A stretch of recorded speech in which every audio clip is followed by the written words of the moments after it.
Hello everyone, मैं विशाल महाजन भाई आज आपको कराने वाला हूं 3D ज्योमेट्री, जो कि आपका 7 मार्क्स का चैप्टर है। यकीन मानना, आज की वीडियो अगर आप लास्ट तक देख लेते हो, चाहे आपको इमेज निकालनी हो, फुट ऑफ परपेंडिकुलर निकालने के क्वेश्चन हो। बहुत सारे बच्चे तो कहेंगे ये क्या बात कर रहे हो, ये कौन से क्वेश्चन है, ये तो बुक में ही नहीं है।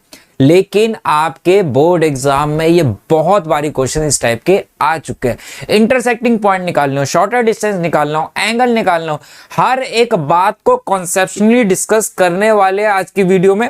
एक एक चीज को डीपली डिस्कस करेंगे। अगर लाइंस पैरेलल है, परपेंडिकुलर है, हमारे पास कोप्लानर है, इंटरसेक्टिंग पॉइंट कैसे निकलते हैं, हर एक बात को कॉन्सेप्चुअली डिस्कस करेंगे। और हर एक टॉपिक पे बहुत सारे क्वेश्चंस मैं आपको कराने वाला हूं। अगर आज की वीडियो लास्ट तक देखते हो, मात्र 20 से 22 क्वेश्चंस हम आज की क्लास में करने वाले हैं, जिसमें होमवर्क भी मिलेगा। उसका आंसर कमेंट बॉक्स में जरूर देना कि सर इस क्वेश्चन का आंसर ये आ रहा है, ताकि मुझे पता लगे कि आपने कितनी अच्छी तरीके से वीडियो को देखा है और क्वेश्चंस को सॉल्व किया है। चलिए स्टार्ट करते हैं फटाफट क्वेश्चंस को। मंजिल यूं ही नहीं मिलती राही को, मंजिल यूं ही नहीं मिलती राही को, जुनून सा दिल में जगाना पड़ता है। मंजिल यूं ही नहीं मिलती राही को, जुनून सा दिल में जगाना पड़ता है।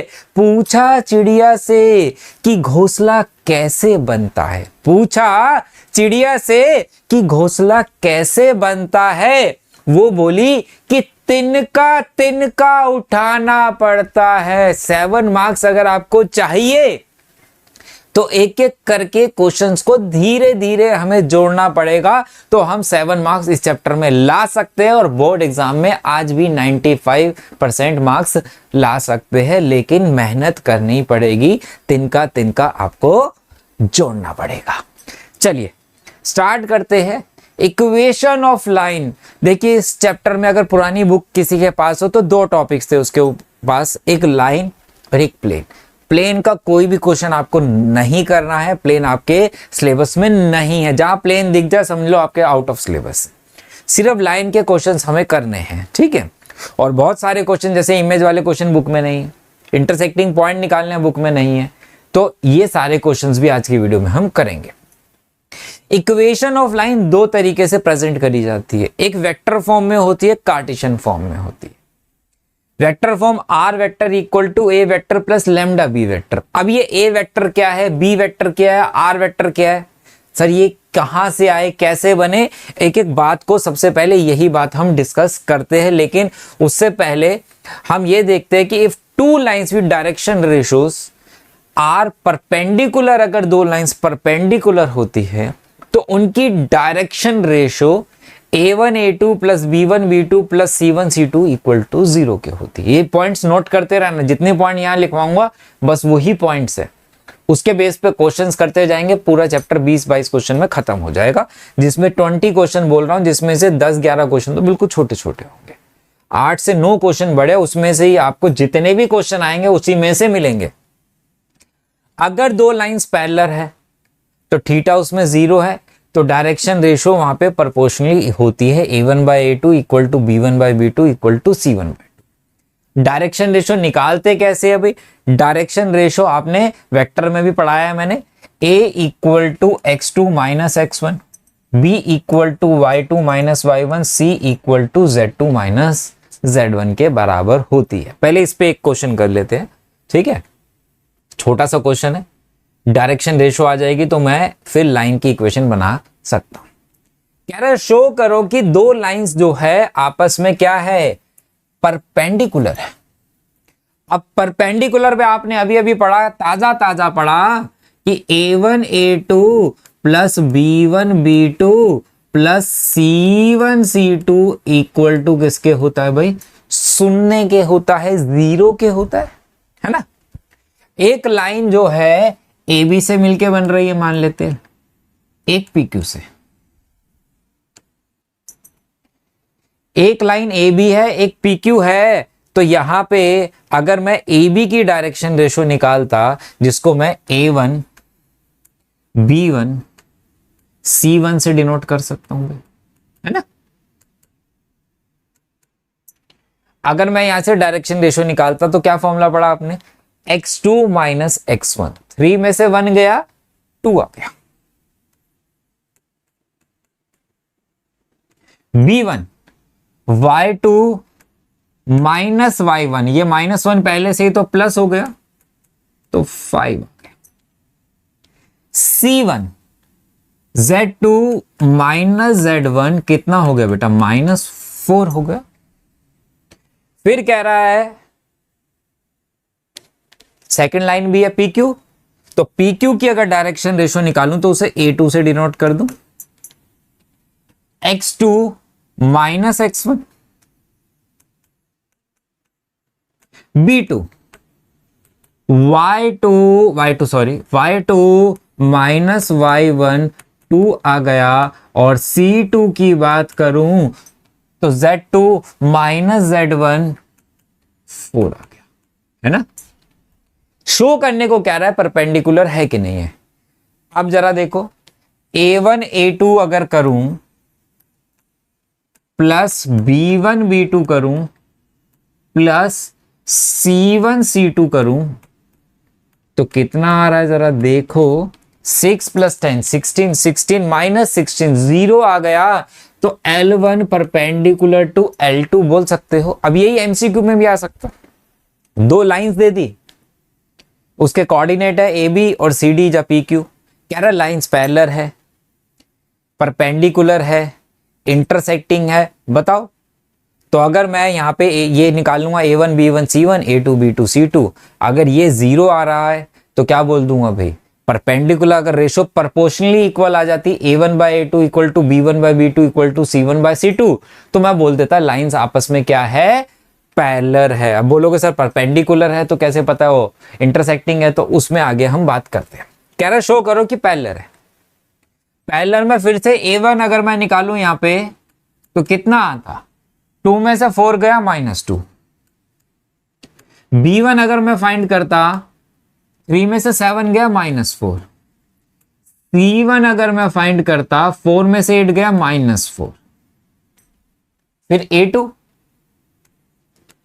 A2 1 में -1 गया तो माइनस माइनस प्लस हो जाता, 2 आ गया। B2 की बात करूं तो 2 + 2 4 हो जाता, और C2 के बारे में बात करते तो 4 हो जाता। अब जरा रेशो चेक करोगे, A1 बाय A2 कितना आ रहा है, -1। B1 बाय B2 कितना आ रहा है, -1। C1 बाय C2 कितना आ रहा है, -1। तीनों की रेशो प्रोपोर्शनली इक्वल है, इसका मतलब लाइंस क्या हो गई, लाइंस मेरी दोनों पैरेलल कहलाएगी। क्लियर है। तो आपको यहां से 2-3 चीजें पता लगी, एक तो डायरेक्शन रेशियो निकालनी आ गई, लाइंस परपेंडिकुलर है तो क्या कंडीशन होगी, पैरेलल है तो क्या कंडीशन होगी, ये 3 बातें हमें क्लियर है। अब ये बातें जब क्लियर हो गई तो मैं यहां पे इक्वेशन ऑफ लाइन बनाने का मेरा काफी काम आसान हो जाएगा। देखिए पहले हम पढ़ रहे हैं वेक्टर फॉर्म। वेक्टर फॉर्म कहती है कि R vector equal to A vector plus lambda B vector के है। अब बहुत सारे बच्चे ये कहते हैं ये बनती कैसे, उस पर भी डिस्कशन करूंगा मैं, लेकिन पहले कुछ क्वेश्चंस कर लेंगे, क्योंकि बहुत सारे बच्चे ऐसे होते हैं जो क्वेश्चंस करना ज्यादा पसंद। सर पहले मुझे ये बता दो क्वेश्चन मेरे मार्क्स कैसे आएंगे, कॉन्सेप्ट उसके बाद समझा देना। तो मैं पहले मार्क्स के बारे में बात करते हैं, फिर मैं एक एक चीज ड्राइव करके आपको दिखाऊंगा कि ये लाइन ऐसे बनती है, जिसको वो सीखना हो वो सीख सकता है, जिसको नहीं सीखना हो वो स्किप करके आगे चले जाना। ठीक है। अब बहुत सिंपल भाषा में बात करेंगे। कह रहा है R vector equal to A vector plus lambda B vector है। मेरे पास 2 पॉइंट्स दिए हुए हैं, एक A पॉइंट के कोऑर्डिनेट है, एक B पॉइंट के कोऑर्डिनेट है ना। एक लाइन पे 2 पॉइंट है, A और B। अब हम क्या करते हैं, A वेक्टर जो है, A वेक्टर बनता है फिक्स पॉइंट से। सर फिक्स तो दोनों ही होंगे, लाइन के ऊपर है तो बिल्कुल होंगे, लेकिन आप क्या करना, हमेशा A पॉइंट के कोऑर्डिनेट से ही A वेक्टर बना देंगे। A पॉइंट के कोऑर्डिनेट ये रहे, तो मेरे पास जो A वेक्टर बनेगा वो क्या बनेगा भाई, x1i y1j plus z1k cap से। मतलब कैसे, देखो एग्जांपल है, ए बी 2 पॉइंट्स दिए, कोऑर्डिनेट है, तो मैं यहां से ए वेक्टर अगर मुझे कोई बोले तो मेरा ए वेक्टर जो बनता सीधा सीधा मैं क्या करता, ये पॉइंट है, इसके कोऑर्डिनेट से 3i 5j प्लस 1k, ये बन गया भाई ए वेक्टर। बी वेक्टर क्या होता है, बी वेक्टर होता है डायरेक्शन रेशो, यहां से डायरेक्शन मिलती है। तो डायरेक्शन रेशो कैसे बनती है भाई, आपको पता है, ए बी सी से डिनोट करते हो, तो B vector A I plus B J plus C K. और डायरेक्शन रेशो निकालते कैसे है भाई, अभी हमने निकाली थी। अगर मैं इसकी डायरेक्शन रेशो निकालूं ए बी की, तो ए कितना आ रहा है इसमें, x2 माइनस x1 4 माइनस 3 1, और b 7 माइनस 5 2, c 6 में से 1 गया 5, तो मेरा यहां पे b वेक्टर जो बन गया वो क्या बन गया भाई, b वेक्टर आ गया 1i 2j और 5k, ये b वेक्टर बन गया। a वेक्टर किससे बना, जो फर्स्ट पॉइंट है उससे बना लो क्योंकि फिक्स पॉइंट है, और b वेक्टर किससे बना दोगे, डायरेक्शन रेशो से आपकी इक्वेशन ऑफ लाइन बनके तैयार हो जाएगी। क्या बनी भाई इक्वेशन ऑफ लाइन, यहां पे अगर मैं देखूं तो r vector equal to a vector, a vector कहां, ये रहा 3i plus 5j plus k cap plus lambda B vector. B vector किससे, डायरेक्शन रेशो निकाली है, बी वेक्टर बनाया है i plus 2j plus 5k cap बन गया भाई बी वेक्टर। आसान है, एक छोटा सा क्वेश्चन और देख लेते हैं। ए वेक्टर की बारे में बात करूं तो आर वेक्टर, ए वेक्टर बना लेता हूं पहले, i plus 4j minus 2k cap हो गया। बी वेक्टर के बारे में बात करूं तो बी वेक्टर बनता है डायरेक्शन रेशो से, और ए बी सी बनता है x2 माइनस x1 से। 3 में से 1 गया तो 2 आ गया, 5 में से 4 गया 1 आ गया, और 6 माइनस 2, माइनस माइनस प्लस हो जाएगा, तो 6 प्लस 2 8k हो गया। तो ए वेक्टर बन गया, बी वेक्टर बन गया, तो मेरा R vector equal to A vector plus lambda B vector, ये तैयार हो गई इक्वेशन ऑफ लाइन। अब दिमाग में क्वेश्चन आता है, सर फिक्स पॉइंट इसे क्यों नहीं लेते, इसे क्यों लेते हैं? उसका रीजन ये है, आप जब इसे x1 y1 z1 बोल रहे हो, डायरेक्शन रेशो आपको याद होती है कि b में से a माइनस करना है। अगर आप इसे x1 y1 z1 यहां लेते तो डायरेक्शन रेशो जब आप निकालते तो फिर ये x2 हो जाता, 1 में से 3 माइनस करना पड़ता, वो भी कोई दिक्कत नहीं, लेकिन गलती हो जाएगी।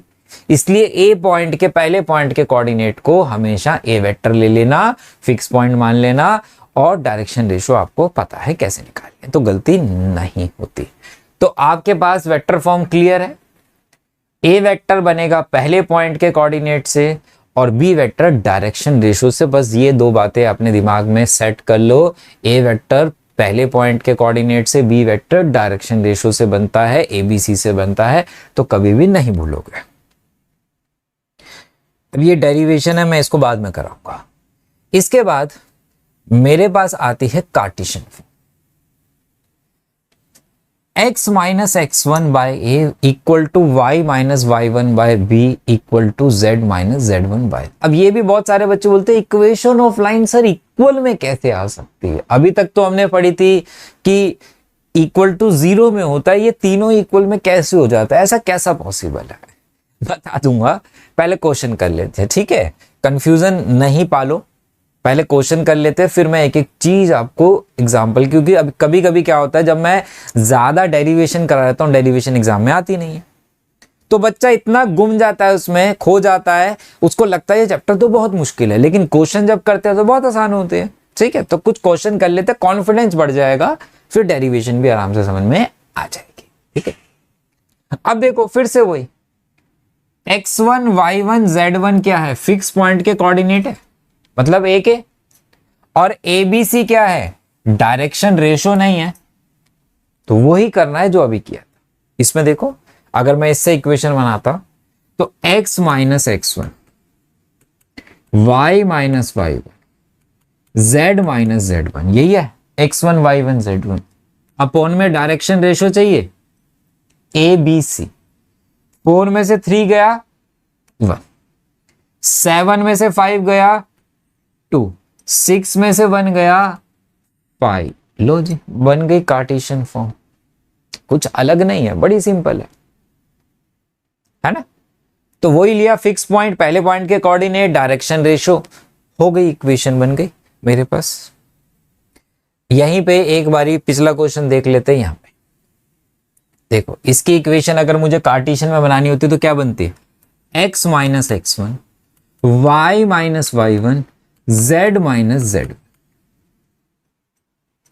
अपॉन में ABC होता है, a कितना आता, 3 में से 1 गया 2, 5 में से 4 गया 1, 6 में से -2 गया 8, ये लो जी बन गई, ये कार्टेशियन हो गई और वो वेक्टर फॉर्म हो गई।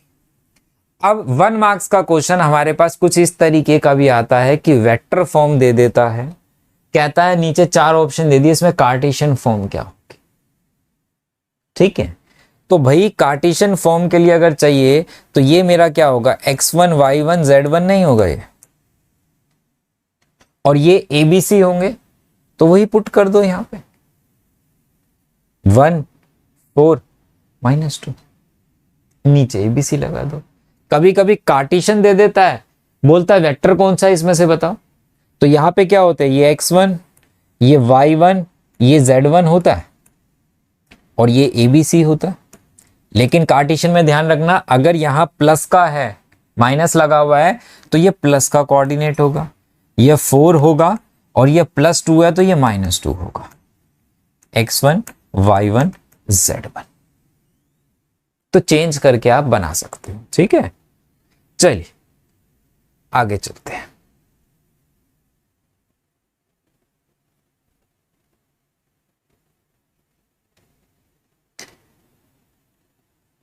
कहता है वेक्टर एंड कार्टेशियन इक्वेशन बनाओ of the lines that passes through the origin, origin से और इस पॉइंट से पास करे। देखो 2 पॉइंट दिए,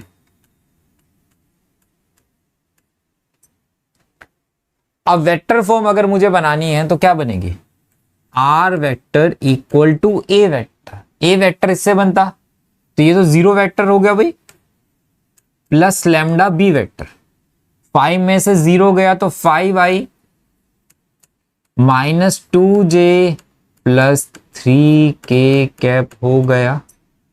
सिंपल है। कार्टेशियन अगर बनानी होती तो x minus x1 y minus y1 z minus z1, a b c बन गई, कोई दिक्कत नहीं है, आसानी से बन रही है। इक्वेशन बनाने आ जाती है तो फिर हमें कोई दिक्कत नहीं होती, क्योंकि बाकी सब क्वेश्चंस के फॉर्मूलाज है। कहता कार्टेशियन इक्वेशन है, वेक्टर फॉर्म बनाओ, अभी बोला ना मैंने क्वेश्चन आता है। तो अगर मैं यहां पे, ये है a, ये है b, ये है c, कोऑर्डिनेट अगर मैं x1 y1 z1 लेता तो ये 5 होगा, ये +4 है तो ये -4 रहा होगा, और ये +6 रहा होगा, ऐसे ही होगा, क्योंकि फॉर्मूला में तो x माइनस x1 तो माइनस तो पहले से ही होता है ना। तो मेरी अगर कार्टेशियन से वेक्टर बनाता तो r vector equal to a vector किससे, फिक्स पॉइंट से, 5i -4j plus 6k cap बन गया, प्लस लैम्डा बी वेक्टर किससे बनता है, डायरेक्शन रेशो ABC से, ABC ये रही, तो 3i प्लस 7j और 2k कैप, लो जी बन गया, आपके पास वेक्टर से वेक्टर फॉर्म बन गई कार्टेशियन से। क्लियर है? चल आगे चलते हैं। कह रहा find the vector equation of A line is vector in Cartesian form passing through the point. Point से पास कर, ये पॉइंट है, वेक्टर है। कौन सा? Position vector. पोजीशन वेक्टर में जो यहां पे होते हैं वही उसके पॉइंट होता है। वेक्टर में सिखाया था तो इसके x1 y1 z1 कितना है? 2 -1 4। ये क्या है? x1 y1 z1। और इसे आप ए वेक्टर भी बोल सकते हो। कार्टेशियन वेक्टर की बात करूं, कार्टेशियन के लिए चाहिए, वेक्टर के लिए चाहिए। कहता in the direction. Direction ratio क्या होती है? डायरेक्शन ही तो देती है ना। तो डायरेक्शन मुझे दे रखी है, तो मतलब मुझे सीधा सीधा बी वेक्टर गिवन है, डायरेक्शन गिवन है। तो मेरे पास कार्टेशियन और वेक्टर अगर बनानी होती तो वेक्टर तो मेरे पास ए वेक्टर गिवन था, लैम्डा बी वेक्टर। ये छोटी छोटी चीजें सीख लोगे ना तो बड़े बड़े क्वेश्चन, इमेज निकालना, इंटरसेक्टिंग पॉइंट निकालना, शॉर्टेस्ट डिस्टेंस निकालना आसान हो जाएगा, उसमें ज्यादा टाइम नहीं लगेगा। बी वेक्टर डायरेक्शन भी गिवन है।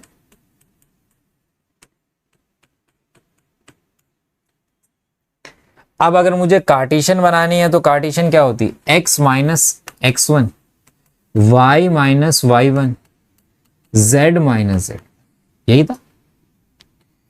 A1 B2 C माइनस 1, ये कार्टेशियन बन गई, वेक्टर बन गई, कार्टेशियन बन गई। 1 मार्क्स का क्वेश्चन हो गया। अब यहां पे भी बहुत सारे बच्चे गड़बड़ करते हैं, जरा ध्यान से देखना। Find the Cartesian equation of line which passing through the point. अब पासिंग थ्रू द पॉइंट है तो इसका मतलब मुझे x1 y1 z1 तो पता है, और कह रहा है एक लाइन के पैरेलल है, एक लाइन दूसरी लाइन के पैरेलल है। अगर मुझे इसकी इक्वेशन बनानी है तो पहले तो वो होता x minus x1, y minus y1, z minus z1, है ना। अपॉन में आता a b c, लेकिन डायरेक्शन रेशो नहीं है मेरे पास। अब ये 1 मार्क्स में क्वेश्चन आया है। अब आपके दिमाग में क्या आता है? सर ने एक बात बोली थी कि जब दो लाइंस पैरेलल होती है, ये और ये लाइन पैरेलल है, तो इसकी रेशो प्रोपोर्शनली इक्वल होती है। तो आप क्या करते? ध्यान से देखना, मैं थोड़ा बड़ा करा रहा हूं, फिर मैं बिल्कुल शॉर्टकट कर दूंगा।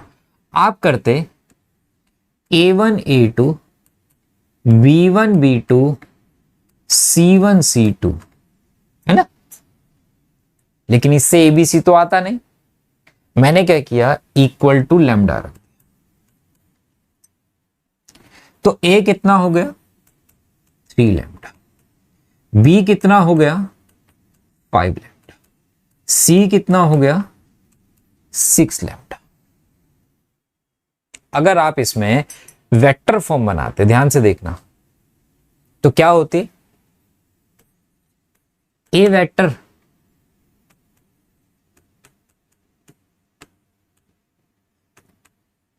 प्लस इसमें से लैम्डा कॉमन ले लूं, बी वेक्टर डायरेक्शन रेशो से बनता है, तो कितना हो जाता? 3i plus 5j plus 6k cap हो गए। ये रेशो और ये रेशो सेम में आ गए। सर आ गई, है ना।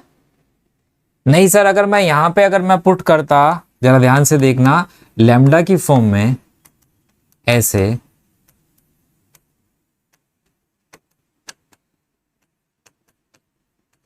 तो अगर मैं लैम्डा से पूरी तरफ मल्टीप्लाई कर दूं तो लैम्डा हट नहीं जाता। मतलब क्या हुआ? अब शॉर्ट की बात करते हैं। अगर दो लाइंस पैरेलल दे रखी है, लिख लेना इस बात को, क्योंकि 1 मार्क्स में भी क्वेश्चन में ये यूज हो सकता है, किसी बड़े क्वेश्चन में भी ये बात यूज होगी। अगर एक लाइन की डायरेक्शन रेशो गिवन है और वो दूसरी के पैरेलल है और उसकी नहीं गिवन, तो दोनों की रेशो को सेम ले लेना, 3 5 6 ही लगा देना, आपका आंसर सीधा सीधा बन जाएगा। सीधा आप देखोगे, अच्छा इसका x1 y1 z1 ये रहा, इसकी रेशो ये रही तो यही लगा दो। कितना था, y माइनस 4/5 और z प्लस 5/6। लो जी, डायरेक्ट 1 मार्क्स ले लेना। वेक्टर में चाहिए x1 y1 z1 है, रेशो डायरेक्ट उठा लो, आपका 1 मार्क्स में बन जाएगा। ना तो आपको ये करना है ना आपको ये करना है, सीधा ये टिक करो 1 मार्क्स में, हैप्पी बर्थडे टू यू हो जाएगा, 1 मार्क्स मिल जाएंगे। और किसी बड़े क्वेश्चन में जरूरत है वहां पे भी ऐसे हो, अगर एक की गिवन है और एक की निकालनी है तो ये ऐसे ही करेंगे। Angle between the following pair of lines. अब यहां तक हमने क्या सीखा, सिर्फ बेसिक कॉन्सेप्ट सीखा, लाइन क्या होती है, कैसे बनती है, डायरेक्शन रेशो क्या होती है। यहां से आपके मार्क्स जो क्वेश्चन बनते हैं वो यहां से हमारे पास आने वाले। कह रहा है एंगल बिटवीन टू लाइंस के बारे में बात हमारे पास हो रही है। यहां पे एंगल बिटवीन टू लाइंस का जो फॉर्मूला है वो ये रहा मेरे पास, cos theta equal to b1 dot b2 upon में b1 का मैग्नीट्यूड इंटू b2 का मैग्नीट्यूड, पूरा मोड में आ रहा है, मॉडल्स में। ठीक है, ये फॉर्मूला है। अब दो लाइंस है तो एक लाइन ये हो गई, दूसरी लाइन ये।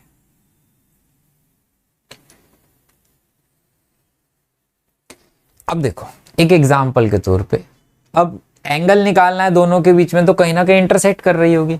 एग्जांपल के लिए मैंने मान लिया कि यहां पे ये ओरिजिन से पास हो रही है दोनों, एक फिक्स पॉइंट, एक की डायरेक्शन रेशो b1 है, एक के डायरेक्शन वेक्टर जो है b2, इसके बीच का एंगल हमें निकालना है ना।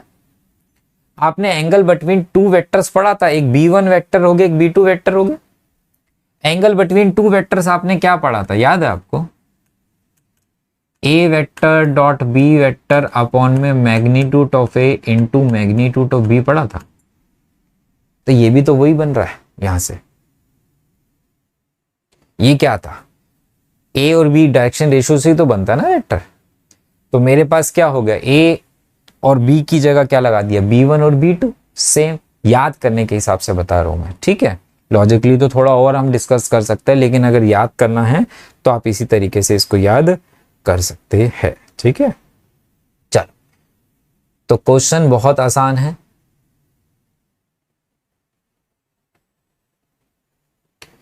एंगल बिटवीन टू लाइंस, तो ये a1 वेक्टर है, कलर चेंज कर लूं, ये b1 वेक्टर है, वेक्टर है, रेशो नहीं है, डायरेक्शन। ये a2 वेक्टर है, ये b2 वेक्टर। सर a1 और a2 का कोई यूज नहीं है, कोई यूज नहीं है, एंगल निकालने में तो कोई यूज नहीं। तो क्या फॉर्मूला पढ़ा था आपने, cos theta equal to b1 vector dot b2 vector upon में b1 का मैग्नीट्यूड इंटू b2 का मैग्नीट्यूड, यही पढ़ा है। b1 और b2 का डॉट प्रोडक्ट चाहिए, डॉट प्रोडक्ट करे, ये रहा b1, 3 की 1 में करूंगा तो 3 आ गया, 2 की 2 में करूंगा तो 4 आ गया, 6 की 2 में करूंगा तो 12 आ गया। b1 का मैग्नीट्यूड, ये रहा b1, इसका मैग्नीट्यूड अगर आप निकालेंगे 3 का स्क्वायर 9, 2 का स्क्वायर 4, 6 का स्क्वायर 36, इनटू में b2 का मैग्नीट्यूड निकालोगे 1, 2 का स्क्वायर 4, 2 का स्क्वायर 4, ये हो गया 9, 10 और ये हो गया कितना 40, 49, 149, 7, 4 प्लस 4 8, 8 प्लस 1 9, रूट 9 3, तो ये बन गया 19/20। किसके इक्वल है, कॉस थीटा के। तो theta equal to cos inverse 19/21 हो गया, सॉल्व हो गया। अब ये क्वेश्चन 2 नंबर में आ रहा है, 3 नंबर में आ रहा है, वो आपकी किस्मत है ना। इसमें देख लो, कॉस थीटा इक्वल टू, अब डायरेक्ट कर लूं, फॉर्मूला आप जरूर लिखना एग्जाम में, b1 डॉट b2, 1 3 जा 3, -1 की -5 में करी तो 5 और ये +8 अपॉन में a का b1 का मैग्नीट्यूड 1 + 1 + 4, b2 का 9 + 25 + 16, यही है। कितना हो गया 16, यही था ना भाई 358 डिवाइडेड बाय 6, ये कितना हो गया भाई 25 50, 50 का मतलब 5√2। अब √6 और √2 √12 होता है और इसको मैं √3 × √2 भी लिख सकता हूं ना, √3 × √2 तो √2 2 हो जाता, तो मेरे पास 5 2 10 हो जाता अपॉन में 10√3। 2 पे चला गया तो 8 आ गया, 2 पे चला गया तो 5 आ गया, तो theta equal to cos inverse 8/5√3 हो गया। भाई कोई कैलकुलेशन मिस्टेक हो जाए जल्दी में तो कमेंट में बता देना, बेइज्जती मत करना, गरीब आदमी है, ठीक है। हो जाती है कभी कभी, कभी कभी बीवी भी आ जाती है भाई, तो पीछे से आवाज आ जाती है, डर जाते हैं हम, शादीशुदा इंसान है। Find the angle between the following pair of lines. अब ये क्या दे दी, कार्टेशियन फॉर्म दे दी। तो सर इसका कोई और फॉर्मूला होता, बिल्कुल होता है। तो मैं आपको ये सजेशन नहीं दूंगा कि आप दो दो फॉर्मूले याद करो एक ही चीज के। आपने एक फॉर्मूला याद कर लिया, सर ये तो वेक्टर फॉर्म का था, ये कार्टेशियन फॉर्म है, तो भाई क्या हो गया, कार्टेशियन फॉर्म है, सॉरी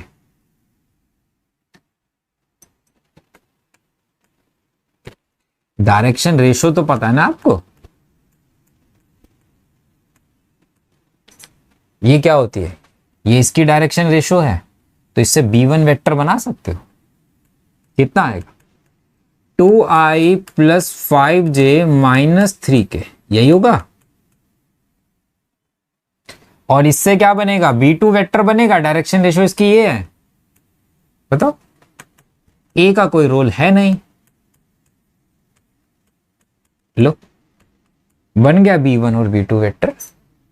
फॉर्मूला आपके पास है, पुट कर सकते हो, कर लेना।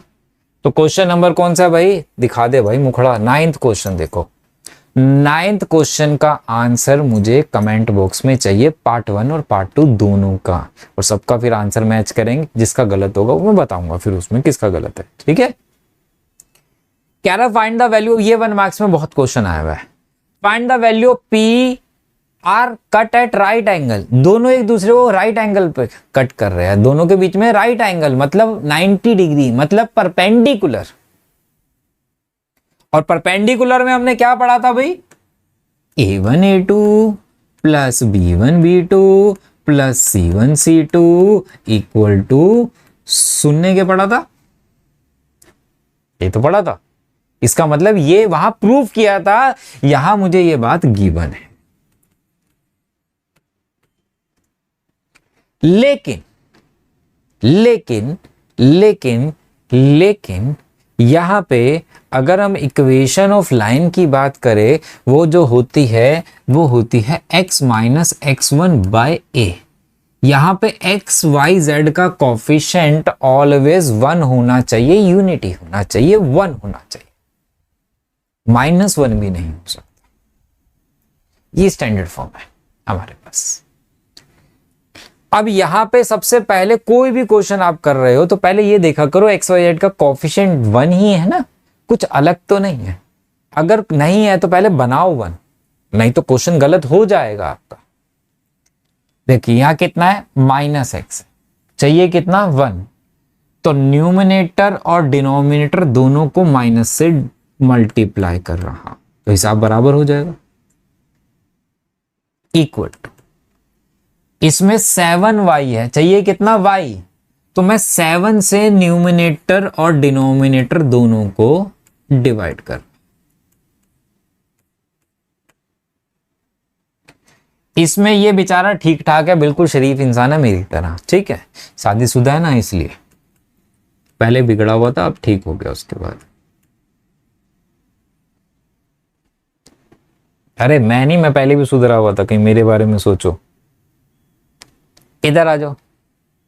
-7x है, चाहिए कितना 1, तो क्या करो -7 से न्यूमिनेटर और डिनोमिनेटर को डिवाइड कर दो, तो कितना आ जाता भाई यहाँ पे, तो ये हो जाता x -1 अपॉन में -3p/7। ये y भी सुधरा हुआ है, z में नेगेटिव है जबकि पॉजिटिव चाहिए, तो माइनस से न्यूमिनेटर और डिनोमिनेटर को मल्टीप्लाई कर दो। तो मेरे पास यहां पे ये a1 हो गया, ये b1 हो गया, ये b2 b1 हो गया, c1, ये a2, ये b2, ये c2 हो गया। पुट करें, a1 a2 अगर करता इसको और इसकी मल्टीप्लाई तो 9p/7,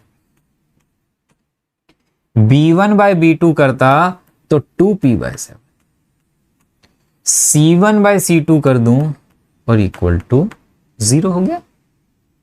कितना हो गया ये हो गया 11p/7 equal to 10, then p equal to 70/11 होता है। आंसर आ गया। तो p जो आ गया 70/11 हमारा आंसर आ रहा है। चलिए आगे। बहुत बहुत बहुत इंपॉर्टेंट क्वेश्चन है, एक बार क्वेश्चन पढ़ लो जल्दी से। क्या दिया हुआ है हमारे पास, कह रहा है कि एक पॉइंट से पास कर रही है लाइन और 2 लाइंस पे परपेंडिकुलर है। कुछ बहुत नया सीखने वाले हो आप इस क्वेश्चन में। अब एक पॉइंट से जब पास कर रही है उस पॉइंट से, तो इक्वेशन क्या होती है मेरे पास sir, x minus x1, y minus y1 और z माइनस z1, है ना। मैंने 20-21 क्वेश्चन बोले थे, अभी 11 क्वेश्चन पे आ चुके हैं हम, देखो। तो चैप्टर बहुत बड़ा नहीं है, फुल मार्क्स आप आराम से इस चैप्टर में ला सकते हो, ठीक है। डायरेक्शन रेशो मुझे नहीं पता इसकी, तो ABC आ जाएगा, तो ABC आ गया। अब यही नहीं है, अब ये 3 नंबर का क्वेश्चन है, ठीक है। 3 मार्क्स का क्वेश्चन है, अगर ABC दिया होता तो 3 मार्क्स का होता, क्यों फिर तो 1 का होता। ये मान लिया ये मेरी L1 है, ठीक है, ये L2 है, ये L3 है। कह रहा है L1 जो है L2 और L3 दोनों पे परपेंडिकुलर है। L1 परपेंडिकुलर है L2 पे, और परपेंडिकुलर में आपने क्या रिलेशन पढ़ा है कि A1 A2 plus B1 B2 plus C1 C2 equal to 0 के होता है। मतलब इसकी रेशो और इसकी रेशो का प्रोडक्ट का सम किसके इक्वल होता है, 0 के इक्वल होता है। जरा ध्यान से देखना, मैं यहां पे अगर मैं इनका प्रोडक्ट करूं तो कितना आता, 3 है, -16b और 7c इक्वल टू 0 के। ये मेरी फर्स्ट इक्वेशन, ये फिर L2 L1 परपेंडिकुलर है L3 पे, यहां पे ये L1 परपेंडिकुलर था L2 पे, है ना। अब L1 L3 पे परपेंडिकुलर है, फिर से वही A इंटू 3, 8 इंटू B और -5 इंटू C इक्वल टू 0। ये मेरी सेकंड इक्वेशन। 2 इक्वेशन बन गई लीनियर में, 3 वेरिएबल है। तो आपके दिमाग में आएगा, हो सकता है यहां से मैं एक ही वैल्यू निकाल लूं B और C की टर्म में, फिर मैं इसमें सब्स्टिट्यूट करूं, फिर 2 इक्वेशन बनाऊं, B और C की टर्म में जाए A और C जा B, फिर मैं एलिमिनेशन करूं। ये बहुत बड़ा मेथड। तो यहां पे आप एक नया मेथड सीखने वाले जो कि इस क्वेश्चन की कैलकुलेशन को बहुत छोटा कर देगा, जिसको क्रॉस मल्टीप्लिकेशन मेथड भी बोलते हैं। और आप इसको अगर याद रखना हो इस मेथड को, तो आप इसको डिटरमिनेंट तरीके से भी याद रख सकते हैं। कैसे डिटरमिनेंट में जरा ध्यान रखना, ध्यान से देख लो एक बार, ठीक है। पहला वेरिएबल क्या है, ए है, यहां ए लिख लो। फिर कितना है बी, फिर कितना है सी। अब ये क्या किया, अपॉन में क्या आएगा सर, जरा ध्यान से देखना। ए लिखा है, ए का कॉलम छुपा लो। क्रॉस मल्टीप्लाई या डिटरमिनेंट सॉल्व करना आता है, जो बचा उसका डिटरमिनेंट सॉल्व करो। जैसे करते हो 16 की 5 में करी तो कितना आ जाएगा भाई, मेरे पास 80 आ जाएगा। फिर किसका साइन लगाते थे डिटरमिनेंट बीच में, माइनस का। 8 7 जा 56। डिटरमिनेंट में कैसे चलते थे, प्लस माइनस। तो यहां पे बी वाले में सबसे पहले माइनस लगा लिया करो। अब बी का कॉलम छुपा लो, जैसे डिटरमिनेंट सॉल्व करते थे अब वैसे। स्क्वायर मैट्रिक्स बन रही है ना, 3 की -5 में करूंगा तो -15 हो गया। फिर माइनस का साइन, फिर ये छुपा लिया। 3 की 7 में करी तो 21 आ गया।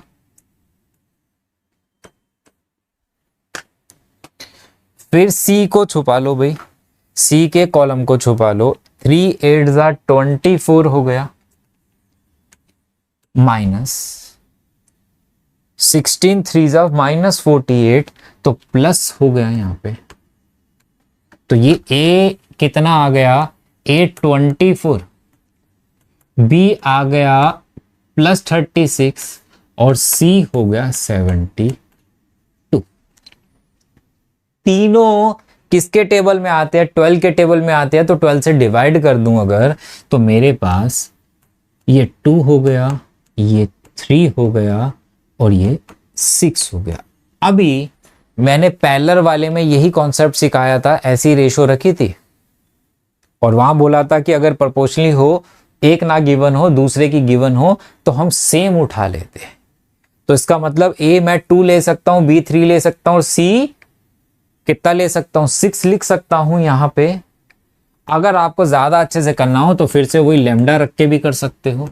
ए 2 लैम्डा है, बी 3 लैम्डा है और सी 6 लैम्डा है। लेकिन वहां जब पुट करता तो लैम्डा हटा देते, तो मेरे पास जो इक्वेशन यहां पे बनती वो क्या बन जाती, x - 1 बाय ए, y - 2 बाय बी, बी कितना 3 और z -4/6। ये मेरी इक्वेशन ऑफ लाइन बन गई। पहले हमने इक्वेशन ऑफ लाइन लिखी, एक पॉइंट से पास कर रही थी, रेशो नहीं थी, तो L1 L2 पे परपेंडिकुलर थी, तो मेरे पास ये इक्वेशन बन गई थी। यहां से L1 L3 पे परपेंडिकुलर, तो ये कंडीशन बन गई। और यहां हमने क्रॉस मल्टीप्लिकेशन मेथड यूज किए हैं, डिटरमिनेंट के नाम से भी आप याद रख सकते हो, क्योंकि सेम उसी को कॉपी कर रहे हैं। पहले ए को कॉलम छुपा लो, फिर बी का छुपाओगे तो नेगेटिव पहले लगाओ, फिर सी का कॉलम छुपाओ, एबीसी आपके पास आ जाएंगे। ठीक है, सेम क्वेश्चन है। अगर मैं इस क्वेश्चन के बारे में बात करूं तो आई थिंक पिछले 15 से 20 साल में बहुत बारी आया हुआ है। 2014, 15, 16, 18, पता नहीं कब कब आया। चलो वैल्यू चेंज हो जाती है, पासिंग पॉइंट चेंज हो गए, लाइन चेंज हो गई। तो क्वेश्चन नंबर 12 आपका होमवर्क में है, आप कमेंट बॉक्स में मुझे ए, बी और सी का आंसर मुझे आप इसका बता देंगे, उससे मैं अपने आप पता लग जाएगा, क्योंकि कोऑर्डिनेट तो दे ही रखे, वो थोड़ा चेंज होंगे। ये आप निकाल दोगे तो पता लग जाएगा कि ये आपका आंसर सही है कि गलत है। तो कमेंट बॉक्स में इसका आंसर चाहिए मुझे क्वेश्चन नंबर 12 का। अब ये क्वेश्चन बड़ा आसान है, ये क्वेश्चन 1 मार्क्स में भी बना देता है और 3 नंबर में भी बना देता है, लेकिन करने का तरीका थोड़ा डिफरेंट है। कार्टेशियन इक्वेशन ऑफ लाइन दे रखी है, कह रहे डायरेक्शन रेशो बताओ, वेक्टर इक्वेशन ऑफ लाइन बताओ, डायरेक्शन कोसाइन भी पूछ लेता है आपसे। क्वेश्चन की वेटेज बढ़ा रहा है तो ज्यादा चीजें पूछेगा ना। अब जरा ध्यान देना इस टाइप के क्वेश्चन में, जो हमने पीछे जो एंगल वाला किया था, राइट एंगल वाला, उसमें अपॉन में दिया हुआ था कुछ ना कुछ, है ना। ये है आपके पास,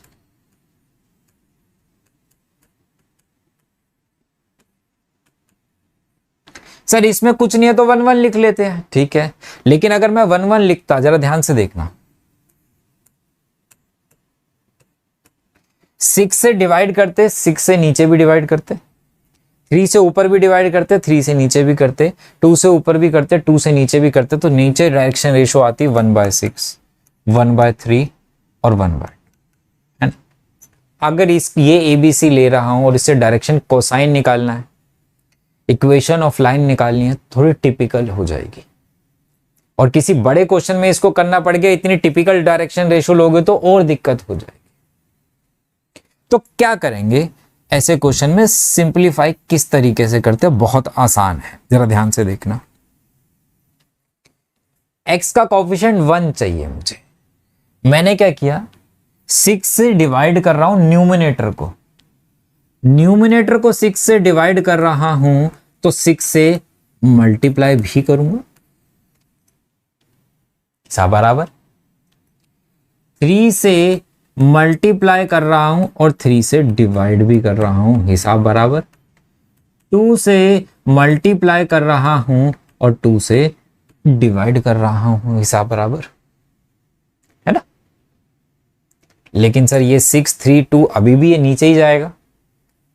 आपको क्या करना है, अब आपको क्या करना है, आपके बाहर यहां पे क्या क्या आया है, यहां आपके पास है 6 3 2, है ना। 6 3 2 का फाइंड कर लो एलसीएम, कितना आएगा सर, 6 ही आने वाला है। तो आप जो एलसीएम आए उससे तीनों को डिवाइड कर लो, जो एलसीएम आए उससे डिवाइड कर लो। फायदा क्या होगा, देखो कट गया, 1 हो गया, कट गया, 2 हो गया, कट गया, 3 हो गया। तो ये मेरी लाइन की इक्वेशन बन गई, सिंप्लीफाई हो गई।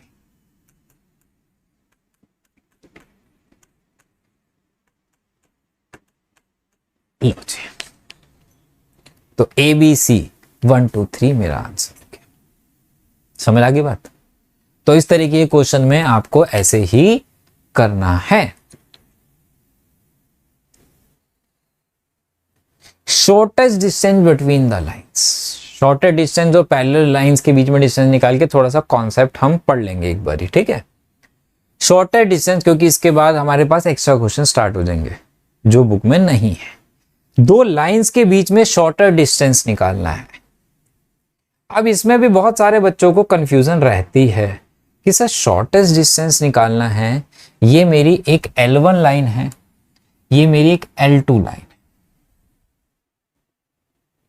इनके बीच में मुझे शॉर्टेस्ट डिस्टेंस निकालना है। लेकिन अगर मैं इन दोनों लाइंस को एक्सटेंड कर दूं, क्योंकि लाइन है, लाइन सेगमेंट तोड़ा है, तो कहीं पे जाके ये इंटरसेक्ट हो जाती, और जब शॉर्टेस्ट डिस्टेंस तो 0 हो जाता, फिर यहीं पे क्यों लिया, ये तो वैसे ही मैंने एग्जांपल के लिए, वो यहां भी हो सकता है, ठीक है, दिखाने के लिए थ्योरम प्रूफ करेंगे इसके। तो ऐसा क्यों भाई, जो शॉर्टेस्ट डिस्टेंस हम निकालते हैं, ध्यान से सुनना, वो निकालते हैं हम स्क्यू लाइंस का। किसका निकालते हैं भाई, स्क्यू लाइंस का। अब ये स्क्यू लाइंस क्या होती है सर, स्क्यू लाइंस जैसे कि ये ऐसी लाइंस है ना, दिख रहा है भाई, ये दो लाइंस है, ये एक प्लेन में है, ये दूसरे प्लेन में है, ये इंडिया में, ये पाकिस्तान में है। ऐसे तो है ये दोनों लाइंस, अगर ये बढ़ेगी भी तो ऐसे ही बढ़ेगी, ऐसे है ना, ऐसे है डायरेक्शन में, तो ये ऐसे ही बढ़ेगी क्योंकि ये डिफरेंट प्लेन में, और ये चलती जाएगी ऐसे ऐसे ऐसे ऐसे ऐसे। लेकिन ये एक दूसरे को इंटरसेक्ट नहीं करेगी क्योंकि ये दोनों डिफरेंट प्लेन्स पे है मेरे पास, इसलिए ये एक दूसरे को इंटरसेक्ट नहीं करती है, एक दूसरे को इंटरसेक्ट नहीं करती है। तो कह रहा है दोनों के बीच में सबसे छोटा, शॉर्टर डिस्टेंस मतलब परपेंडिकुलर डिस्टेंस के बारे में बात होती है भाई हमारे पास। तो इसका जो फॉर्मूला है वो कैसे निकलता है, इसको करने के बाद हम डिस्कस कर लेंगे चीजों को। शॉर्टर डिस्टेंस का फॉर्मूला होता है A2 minus A1 dot B1 cross multiply B2 upon में B1 क्रॉस B2 का मैग्नीट्यूड। सर फॉर्मूला तो बहुत बड़ा है, क्रॉस मल्टीप्लाई भी करना पड़ेगा, मैग्नीट्यूड भी, नंबर भी तो बड़े हैं 3 मार्क्स में, और ये तो देखा गया कभी भी 5 नंबर में भी क्वेश्चन आ सकता है, आने किस्मत बहुत अच्छी हो तो तुम्हारी। तो फॉर्मूला नोट कर लो, क्वेश्चन करते हैं फिर जल्दी से फॉर्मूला नोट करो, फिर हम क्वेश्चन करते हैं।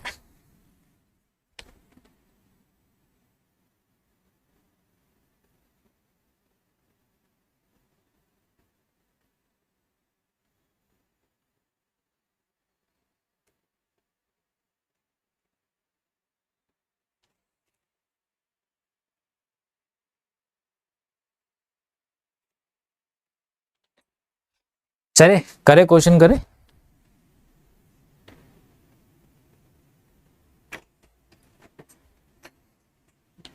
चलिए क्वेश्चन करते हैं। जो खो गया उसके लिए रोया नहीं करते, जो खो गया उसके लिए रोया नहीं करते, जो पा लिया उसे खोया नहीं करते। उन्हीं के सितारे चमकते हैं इस दुनिया में, उन्हीं के सितारे चमकते हैं इस दुनिया में, जो मजबूरी का रोना रोया नहीं करते। सर मेरे पास लैपटॉप नहीं है, मेरे पास फोन नहीं है, मेरे पास नेट नहीं है, मेरा सिलेबस खत्म नहीं हुआ, मेरे को अच्छा टीचर नहीं मिला, अभी भी टाइम है, आप अभी भी बहुत अच्छा स्कोर कर सकते हो। यूट्यूब पे सब अवेलेबल है, सबके वन शॉट भी मैं आपको कराने वाला हूं। धीरे धीरे सिलेबस को कवर करते जाइए, सिलेबस कर रखा है तो रिवीजन अच्छे से करते जाइए, मल्टीपल रिवीजन करेंगे उतने मार्क्स आपके बढ़ते चले जाएंगे। ठीक है, चलिए तो हमें शॉर्टर डिस्टेंस निकालना है 2 लाइंस के बीच का। तो इसमें सबसे पहले हम वेक्टर्स के बारे में लिख लेते हैं। ये फर्स्ट लाइन है तो ये A1 वेक्टर, ये B1 वेक्टर, ये A2 वेक्टर हो गया, ये B2 वेक्टर हो गया, है ना।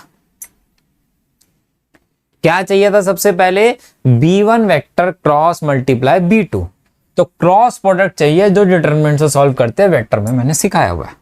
तो B1 क्रॉस B2, अब इसको पार्ट्स में डिवाइड करना। सबसे पहले फॉर्मूला लिख लो और धीरे धीरे एक एक चीज को फाइंड करते हैं। I J K cap, B1 कहां है भाई, ये रहा 1 माइनस 1 1, B2 कहां है, ये रहा 2 1 2, डिटरमिनेंट सॉल्व कर रहे, I कैप, ये गया तो -2 -1, फिर माइनस J कैप, है ना, ये गया 2 -2, फिर K कैप, ये गया 1 + 2, तो कितना हो गया ये -3i और +3K कैप, ये बन गया B1 क्रॉस प्रोडक्ट B2 का, है ना। फिर इसका क्या चाहिए था, इसी का मैग्नीट्यूड भी चाहिए था, इसका मैग्नीट्यूड भी हाथ के हाथ यहीं फाइंड कर लेते।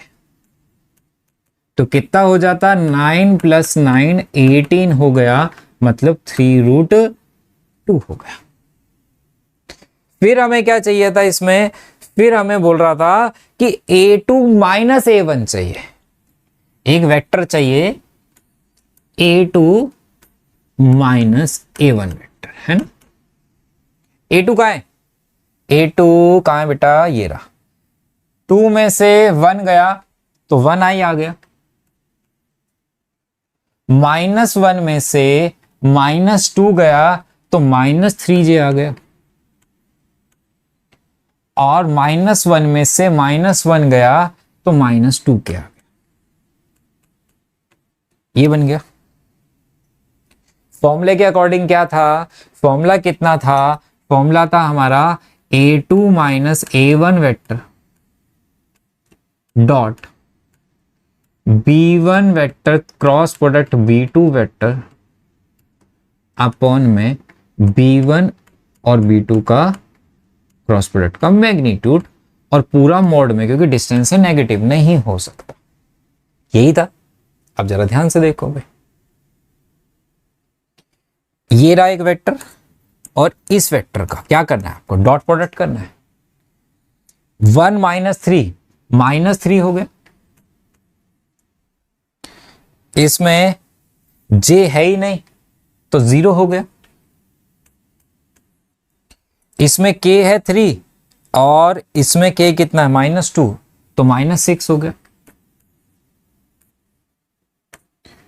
अपॉन में मैग्नीट्यूड कितना था 3√2 आया था, तो ये हो गया 9 अपॉन में 3√2 यूनिट्स बोल सकते हो, और रेशनलाइज करना चाहो तो 3√2/2 यूनिट्स डिस्टेंस है ना, इसलिए यूनिट्स लिख देना, आंसर आ गया। लो भाई, तो आपका शॉर्टेस्ट डिस्टेंस आपको फाइंड कर दिया हमने।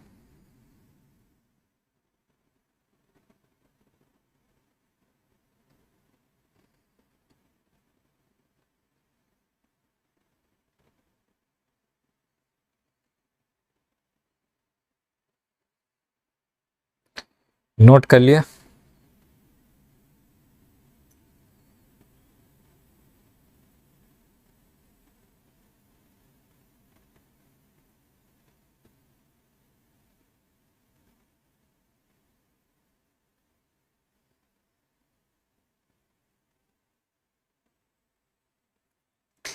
चलिए नेक्स्ट क्वेश्चन।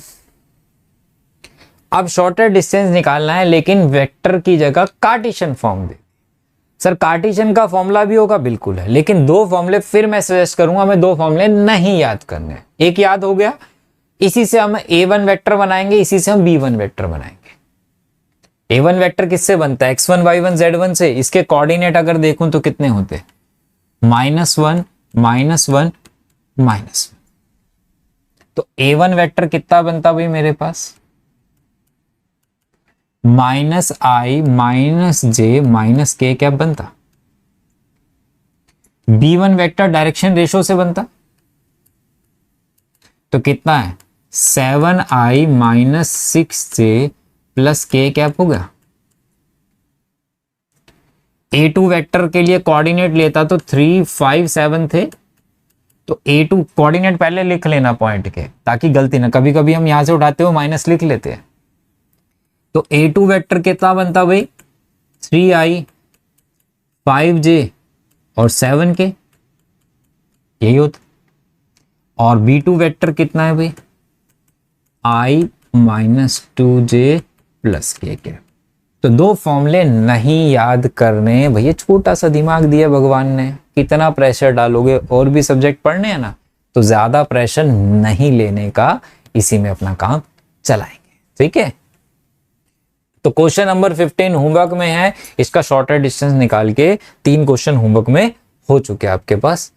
आ जाओ, अब यहां पे लिखा है डिस्टेंस बिटवीन द लाइंस। अब डिस्टेंस निकालने बैठ गए, अगर इसका डिस्टेंस निकालोगे 0 आ रहा, अब बोलोगे सर शॉर्टर डिस्टेंस 0 आगे इंटरसेक्ट कर रही है क्या लाइंस, नहीं। जरा ध्यान से देखना, जब भी शॉर्टर डिस्टेंस का क्वेश्चन निकालना हो या डिस्टेंस बिटवीन लाइंस निकालना हो, तो दो बातें जरा ध्यान से देख लेना। यहां पे अगर आप देखो, इसकी b1 वेक्टर और b2 वेक्टर, सबसे पहले इन दोनों की रेशो निकाल के चेक कर लेना। 2/2 1, 3/3 1, 6/6 1, और डायरेक्शन रेशो प्रोपोर्शनली इक्वल है, तो इसका मतलब लाइंस आपस में पैरेलल गिवन है, लाइंस पैरेलल है। और अगर लाइंस पैरेलल या इंटरसेक्टिंग होती है तो वो सेम प्लेन पे लाई करती है।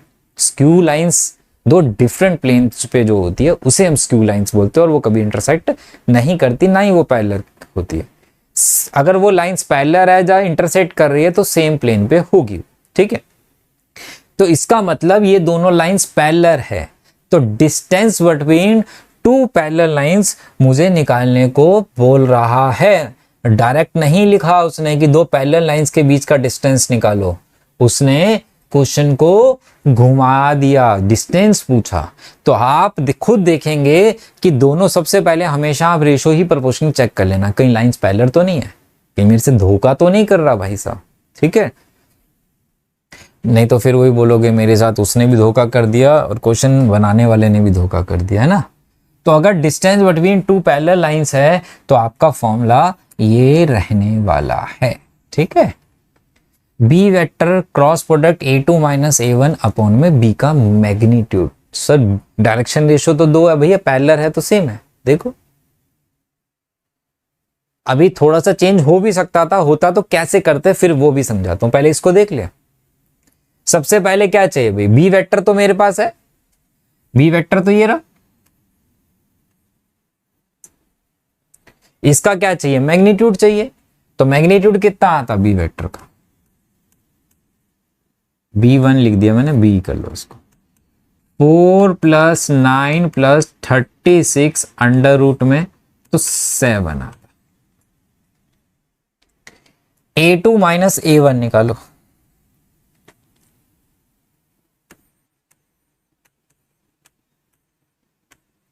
ये A2 वेक्टर, ये A1 वेक्टर, अगर मैं दोनों का डिफरेंस निकाल लूं, 3 में से 1 गया √2, 3 में से 2 गया, 1 आ गया प्लस का, -5 में से -4 गया तो +4 हो जाएगा तो माइनस के आ जाता है ना। फिर कह रहा है इसका बी के साथ क्रॉस प्रोडक्ट करो, कर लो भाई। हम तो भाई क्वेश्चन के क्या होते हैं, क्वेश्चन और फॉर्मूले के गुलाम हैं। जब हम कर रहे हैं घर पे तो हम वैसे ही गुलाम है ना। तो I J K कैप, पहला कौन सा, B1 लिख दिया, B है यहाँ पे, 2 3 6, A2 माइनस A1 2 1 -1, ये क्रॉस प्रोडक्ट करो, I कैप, ये गया ये गया, -3 -6, -J, ये गया ये गया, -2 -12, K कैप, ये गया ये, 2 में से 3 गया तो 2 -6 है, तो मेरा ये वेक्टर बन गया -9I + 14J और -4K, ये बन गया। फॉर्मूले में डाल लो, ये पूरा आ गया, वेक्टर बना ये क्योंकि क्रॉस प्रोडक्ट। और उसका भी क्या चाहिए, यहां पे एक साइन और लगा लो, मैग्नीट्यूड का। ये इस पूरे का भी क्या चाहिए अब मुझे, इस पूरे का भी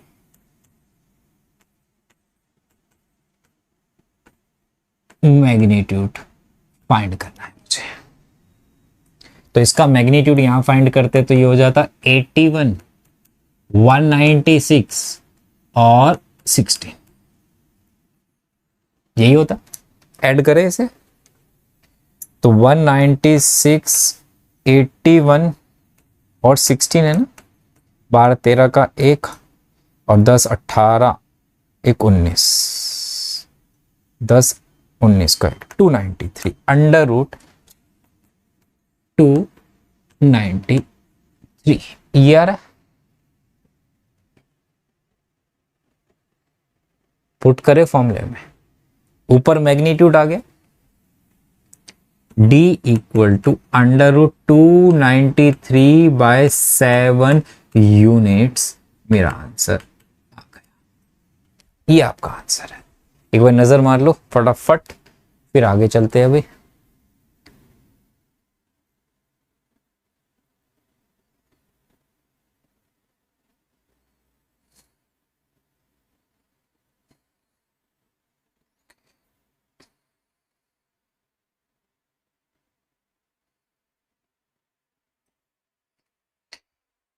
चलिए, तो थोड़ा सा अब हम आगे क्वेश्चन करने से पहले थोड़ा सा हम कॉन्सेप्शनली बातें कर लेते हैं कि सर इक्वेशन ऑफ लाइन कैसे बनी, इस फॉर्म में कैसा हुआ नहीं हुआ। देखिए क्लास, अगर किसी को लगता है कि नहीं मेरे को नहीं करना, मेरे क्वेश्चन बन रहे हैं और मुझे नहीं जरूरत, तो भैया वो स्किप करके आगे की वीडियो देख लो, ठीक है। जिसको नॉलेज चाहिए वो यहाँ पे देख लेना। क्लास हमारे पास 11th में हमने लाइन की इक्वेशन बनाई थी y minus Y one equal to M X minus X one, है ना।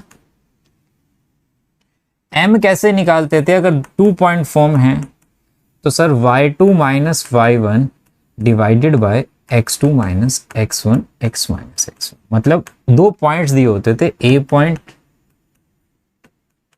और b पॉइंट के कोऑर्डिनेट, है ना। ऐसे ही था। अगर आप देखो इसमें ये x और y क्या है, ये एक वेरिएबल तीसरा पॉइंट ले लेते थे हम, c पॉइंट, जो इस लाइन पे लाई करता है, और ए बी की स्लोप और बी सी की स्लोप लाइक समथिंग निकाल के दोनों को इक्वेट कर लेते थे ए सी की स्लोप को, ठीक है। मतलब एक पॉइंट जो है सी एक वेरिएबल पॉइंट है किसी एक लाइन पे, ये ए पॉइंट है, ये बी पॉइंट है। अब इस लाइन पे तो बहुत सारे पॉइंट है ना, यहाँ पे भी है, यहाँ पे भी है, यहाँ पे भी है, यहाँ पे भी है, जिसे हम सी पॉइंट बोल देते हैं, वेरिएबल पॉइंट है एक्स कॉमा इसके कोऑर्डिनेट, उससे हम करते थे। ये क्यों बता रहा हूं, क्योंकि कहता है ए बी एक लाइन है, ए बी पे एक लाइन है जिसपे ए और बी 2 पॉइंट्स थे, इसके कोऑर्डिनेट x1 y1 जिसे हमने ए वेक्टर बोला, ठीक है। एक बी पॉइंट है और एक आर पॉइंट ले लिया मैंने जो वेरिएबल पॉइंट है, ठीक है। तीनों एक ही लाइन पे, इसको ए वेक्टर बोला, इसे आर वेक्टर, इसे सी वेक्टर डिनोट किया मैंने, ध्यान से समझना मेरे। तीनों एक ही लाइन पे, तीनों पॉइंट एक ही लाइन पे है, तो आप क्या बोलते हो कि 3 पॉइंट्स अगर एक ही लाइन पे होते तो पॉइंट्स आर कॉलिनियर। और कॉलिनियर में हमने क्या पढ़ा था वेक्टर के अंदर कि A vector equal to lambda B vector, जब B vector equal to lambda A vector बोल सकते हैं अगर 2 वेक्टर्स कॉलिनियर है तो। वेक्टर में पढ़ा है, ध्यान से समझना। अगर ये तीनों पॉइंट्स एक ही लाइन पे है तो मैं क्या बात कर सकता हूं कि A R vector equal to lambda A B vector बोल सकता हूं भाई, इसको कोई दिक्कत ही नहीं है। ए आर वेक्टर कैसे बनेगा भाई, वेक्टर कैसे बनाते हैं, x2 माइनस पीछे अगर initial minus terminal minus initial करते हैं तो r में से ए वेक्टर माइनस करूंगा। ए बी वेक्टर कैसे बनेगा, b में से ये b कौन सा है, c वेक्टर है, c माइनस ए, ऐसे ही होगा। r minus A equal to lambda c minus A, c minus A करूंगा तो कोई वैल्यू मिलेगी मुझे, जिसको मैंने किससे डिनोट किया, b वेक्टर से, तो a उधर ले गया, तो r vector equal to a vector plus lambda b vector बन गया। हो गया क्वेश्चन सॉल्व। अब r वेक्टर के कोऑर्डिनेट x y z ही तो होंगे ना, वेरिएबल पॉइंट है। इसके कौन से होते हैं, x1 y1 z1, इसके कौन से होते हैं x2 y2 z2, और उसके कौन से लूंगा x1 y x y z, यही तो लेते हो ना।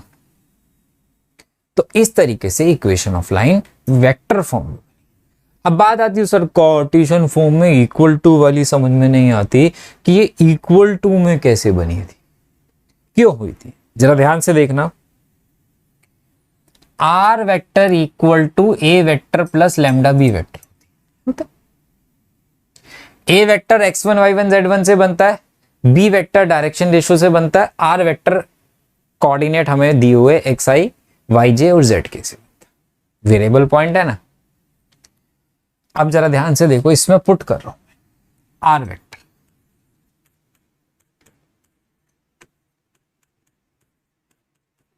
इक्वल टू ए वेक्टर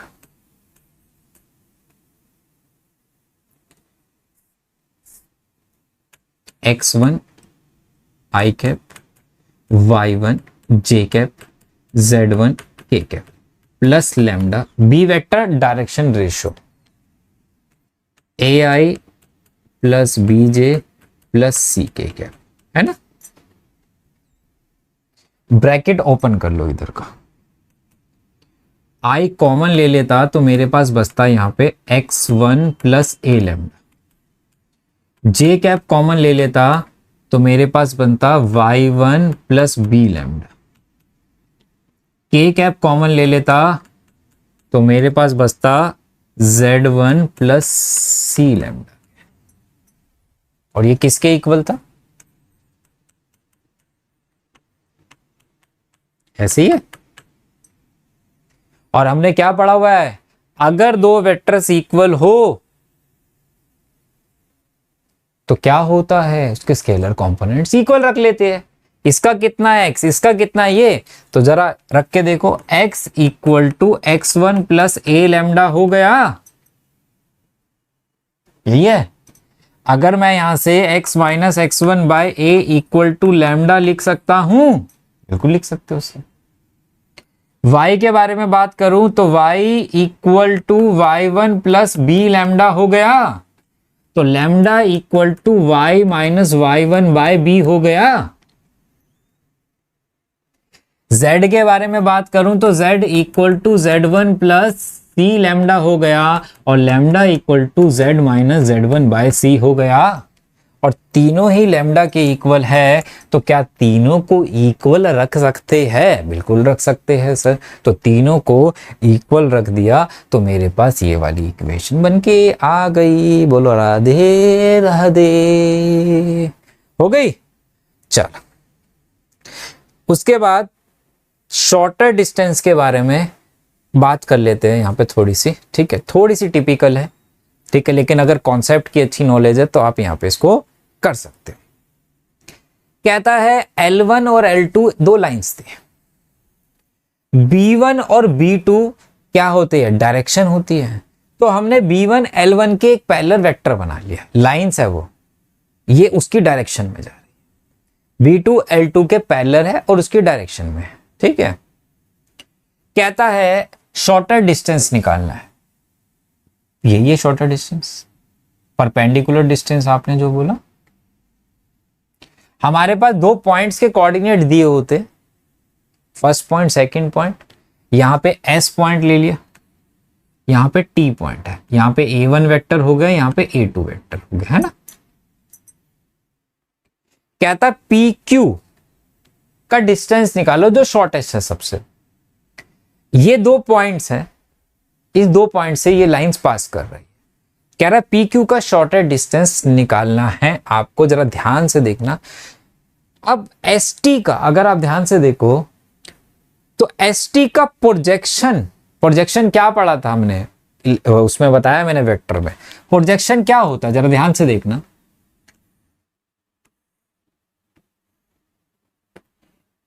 ये B वेक्टर है, ये A वेक्टर था। हमने प्रोजेक्शन क्या पढ़ा था कि इस A वेक्टर की जो शैडो की लेंथ इस वेक्टर पे पड़ रही है, उस लेंथ, वो लेंथ कितनी होगी? शैडो उसकी यहां से यहां तक होगी ना,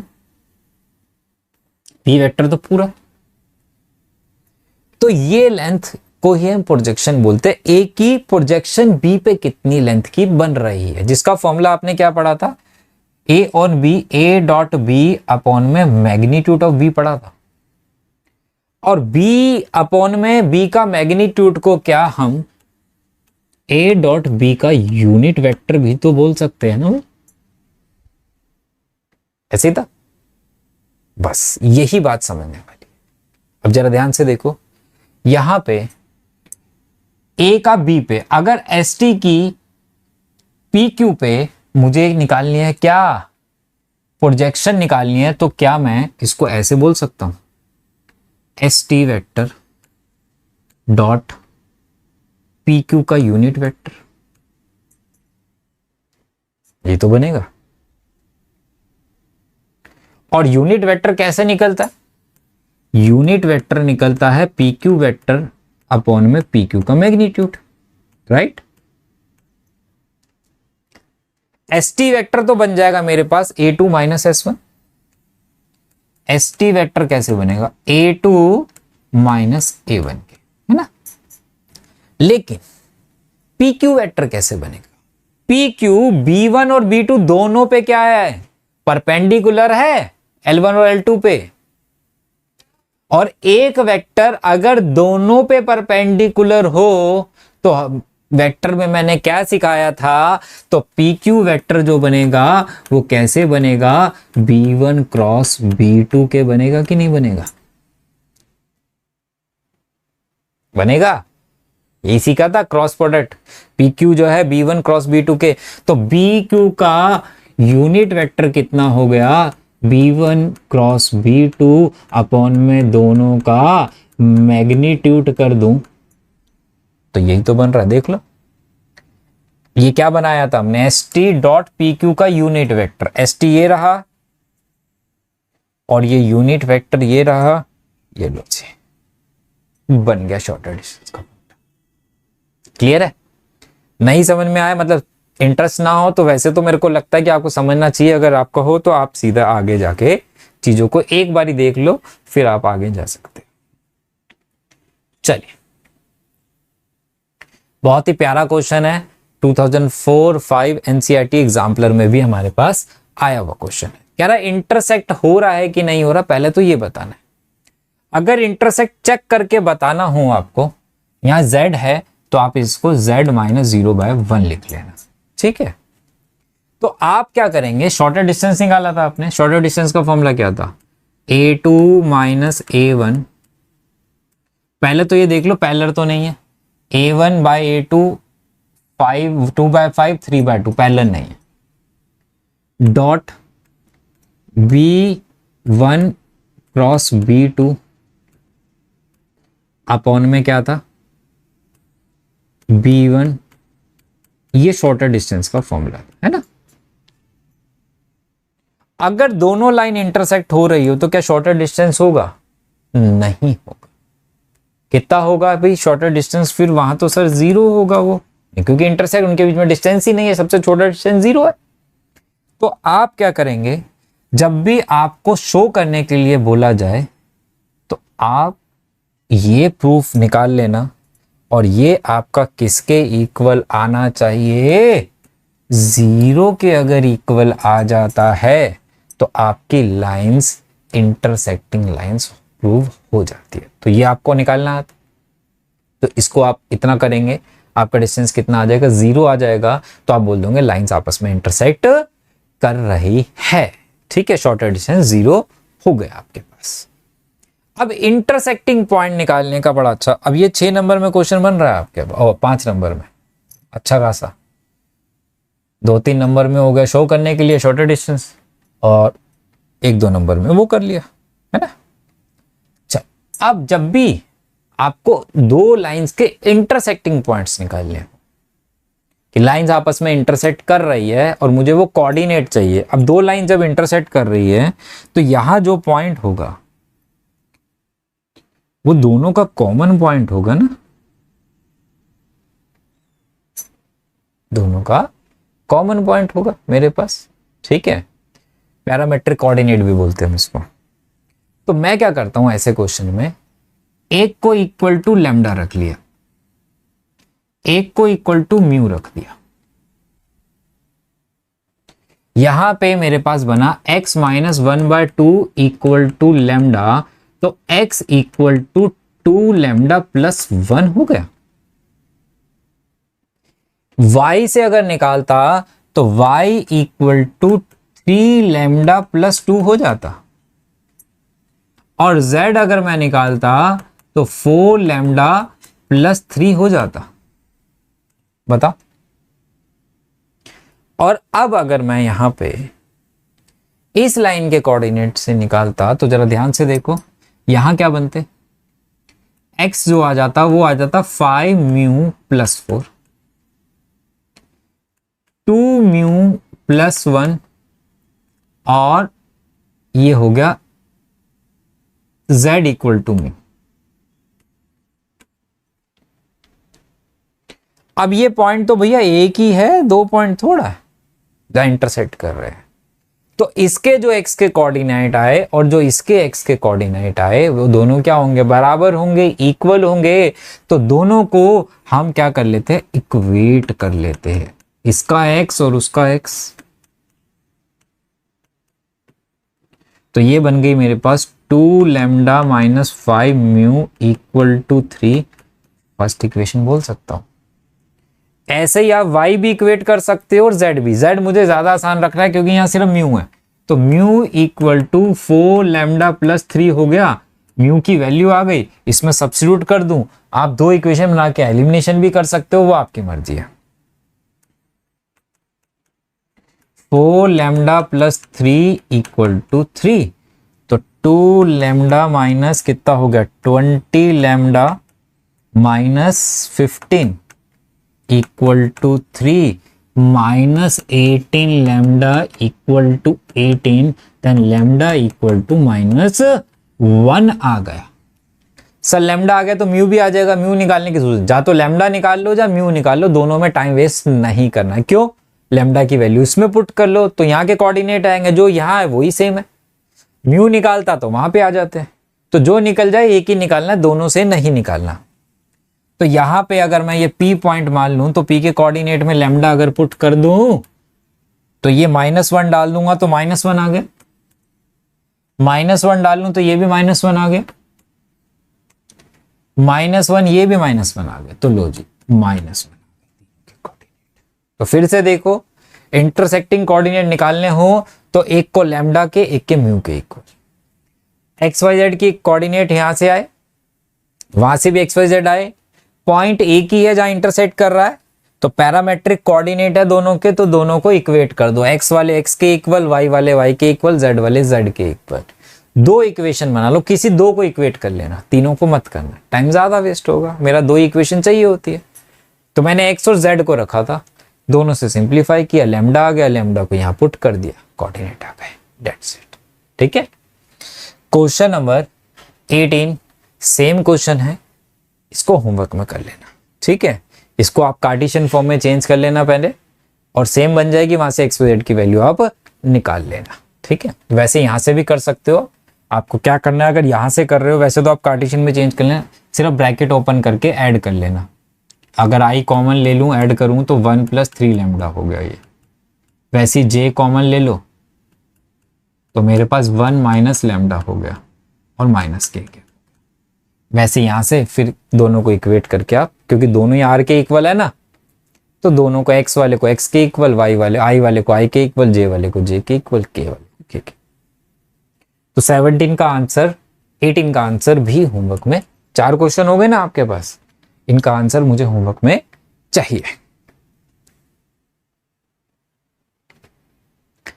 आ जाओ भाई, ये पिछला क्वेश्चन अब जो करा रहा हूं इमेज वाला क्वेश्चन के जैसा ही है।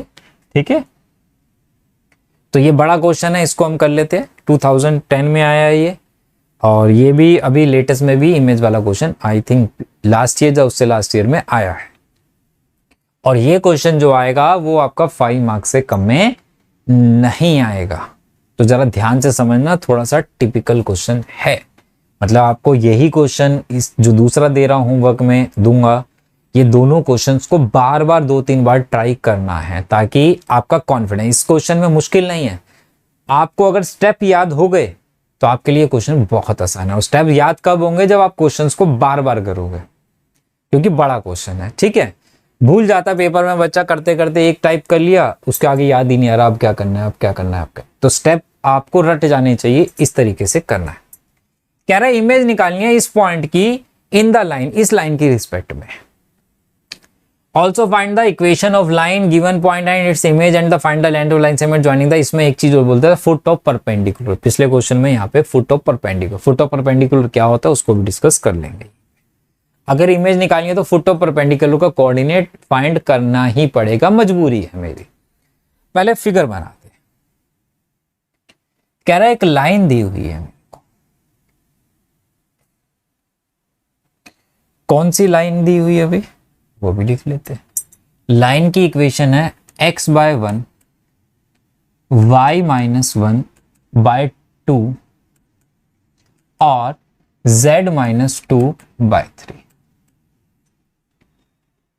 कह रहा है एक पॉइंट है, उसकी इमेज बताओ। उस पॉइंट के कोऑर्डिनेट है 163, जिसको मैं अभी P मान लेता हूं। एक P पॉइंट हमने यहां ले लिया,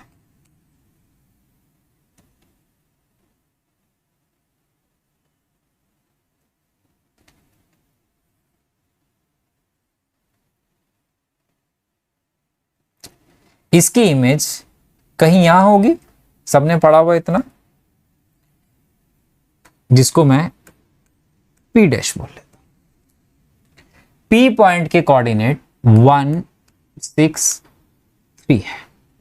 हमने ये भी पढ़ा हुआ, जब भी इमेज निकालते हैं तो यहां से जो इमेज होगी ये जिसकी रिस्पेक्ट में होगी उस पे क्या होता है, परपेंडिकुलर होती है। और ये भी पढ़ा है कि जितना इस लाइन से यहां तक का डिस्टेंस है उतना ही इस लाइन का डिस्टेंस होता है पी ए से। ए से जितना पी है उतना ही ए से पी डैश है। मतलब कि अगर बात करूं तो P A equal to P dash A के बराबर होगा। और बात करूं तो A is A mid point on P dash. ऐसी बात है, ये आपने 10th से ही पढ़ते आ रहे हो चीजें। चलो, अब कह रहा है इस लाइन की इक्वेशन भी चाहिए।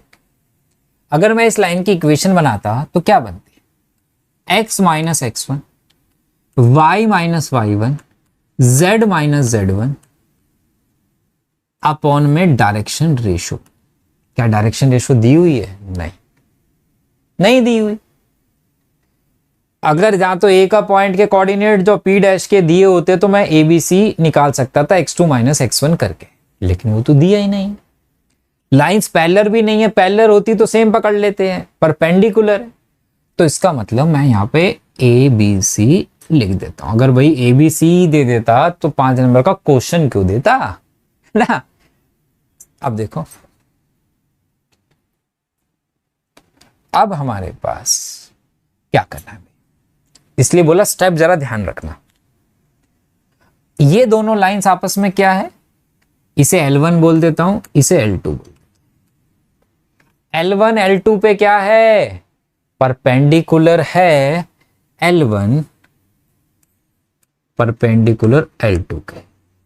तो therefore A1 A2 B1 B2 C1 C2 equal to 0 के होगा। A1 A2 B1 B2 C1 C2 equal to 0 क्या? मुझे पता है ये चीज आपके दिमाग में बड़ी देर से चल रही थी, सर पैरेलल है और परपेंडिकुलर है तो ये लगा लेते हैं, है ना, इसलिए मैंने पहले वही लगा दिया। लेकिन क्या इससे एबीसी मिल सकता है? नहीं मिल सकता। तो एबीसी कैसे मिलेगा? चलो आगे चलते हैं। ये पहला स्टेप आपको समझ में आ गया यहां पे, ठीक है। अब जरा ध्यान से देखो, ए पॉइंट क्या है इन दोनों का भाई, इंटरसेक्टिंग पॉइंट है। और मैंने क्या बोला था, जब इंटरसेक्टिंग पॉइंट हो तो इक्वेशन को इक्वल टू लैम्डा के। तो यहां के x कितना आ जाता, लैम्डा, y कितना आ जाता 2 लैम्डा प्लस 1 और z कितना आ जाता 3 लैम्डा प्लस 2। इसको मैं a पॉइंट के कोऑर्डिनेट बोल सकता हूं ना, ये तो किया था पीछे भी हमने, जो लैम्डा के इक्वल रखा था वो p उसी पॉइंट के कोऑर्डिनेट माने थे ना, वेरिएबल पॉइंट का पैरामेट्रिक कोऑर्डिनेट। a के कोऑर्डिनेट है, p के कोऑर्डिनेट है, तो क्या मैं यहां से direction ratio of P A निकाल सकता हूं? लेकिन सर वो तो लैम्डा के टर्म में आएगी। बिल्कुल लैम्डा ही निकल गया तो बाकी सब निकल जाएगा। देखो जरा, लैम्डा अगर फाइंड हो गया तो बेटा जी सब मिल जाएगा। जरा ध्यान से देखो, direction ratio of line P A या पी डैश भी बोल सकते हो। Direction ratio A B C होता है। ये ए के कोऑर्डिनेट है, ये पी के कोऑर्डिनेट है। x2 माइनस x1 कर दो, y2 माइनस y1 कर दो,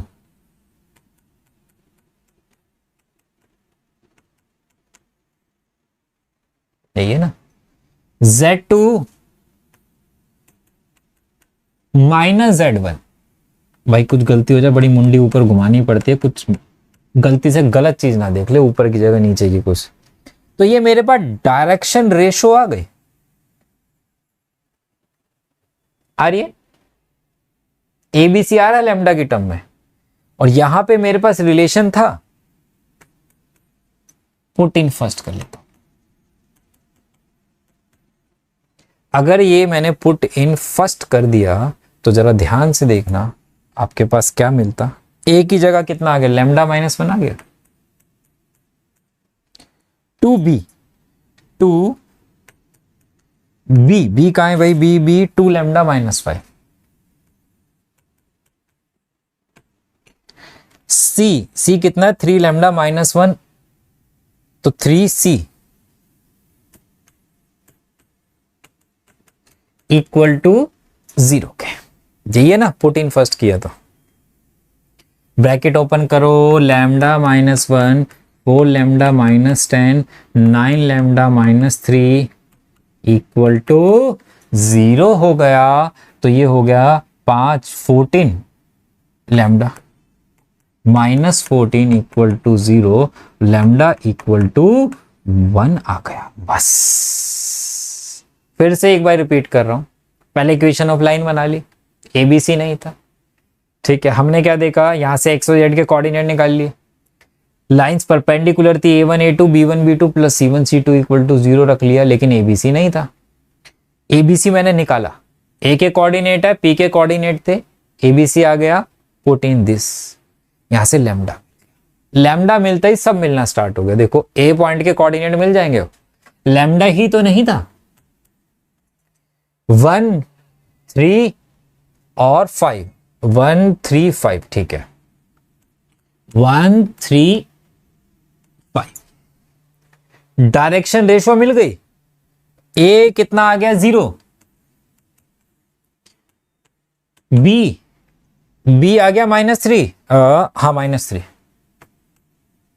और सी कितना आ गया, सी आ गया 2,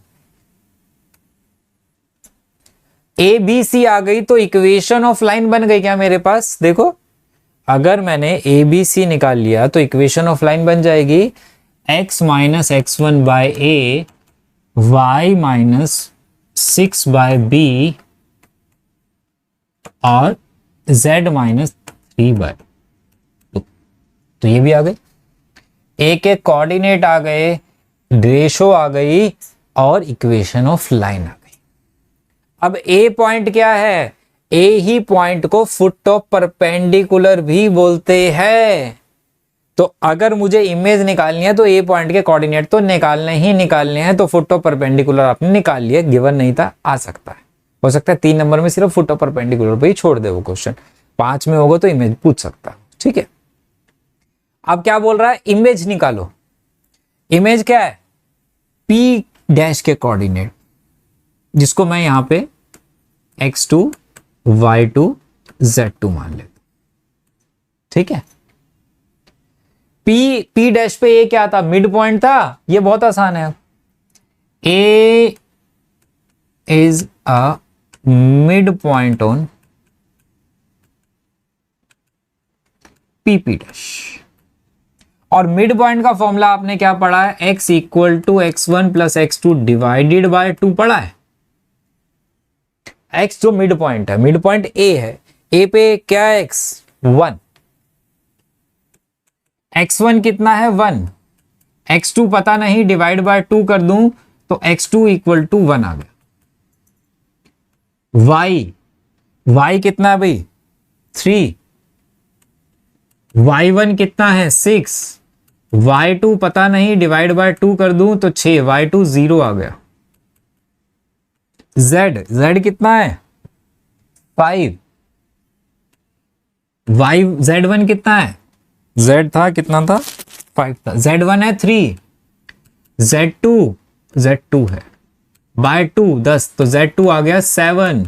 तो p डैश के जो कोऑर्डिनेट आ गए वो मेरे आ गए 1 0 7, ये मेरे कोऑर्डिनेट आ गए p डैश के। एक चीज और पूछिए, फिर से देख लो, लैम्डा आया, लैम्डा से फुट ऑफ परपेंडिकुलर आया, ratio I, equation of line I, image के कोऑर्डिनेट आ गए। एक चीज और पूछिए, find the length of line segment joining the given point and the image. P और पी डैश के बीच का डिस्टेंस पूछ रहा है, तो डिस्टेंस बिटवीन टू पॉइंट्स निकाल सकते हो, बचपन में पढ़ा x2 माइनस x1 का whole square, y2 minus y1 का whole square, z2 minus z1 का होल स्क्वायर होल में रूट। तो इस क्वेश्चन को पहले आराम से देखना है 2 बारी, साथ साथ एक एक स्टेप करना है, फिर बंद करके पॉज करके इस पूरे क्वेश्चन को 2 बारी सॉल्व करना, ठीक है, ताकि दिमाग में स्टेप बैठ जाए और फिर इस क्वेश्चन को करना। तो इसका आंसर भी आप कमेंट बॉक्स में मुझे बताएंगे कि सर मेरा, ठीक है, इसमें क्या बता देना, लेंथ ऑफ परपेंडिकुलर ही बता देना, the foot of perpendicular, image के कोऑर्डिनेट क्या क्या आया दोनों से मालूम चल जाएगा फिर, ठीक है, क्लियर है। तो ये सारे टाइप के क्वेश्चंस मैंने करा दिए आपको, आराम से इसको वीडियो को देखना, चाहे 2 बार ही देखना, हर एक टॉपिक के इसके सारे क्वेश्चंस करना। टेलीग्राम पे मैं इसकी पीडीएफ भी आपको प्रोवाइड कर दूंगा, आराम से आप इसको कर सकते हो, ठीक है। चलिए मिलते हैं बेटा नेक्स्ट वीडियो में, बाय बाय, टेक केयर।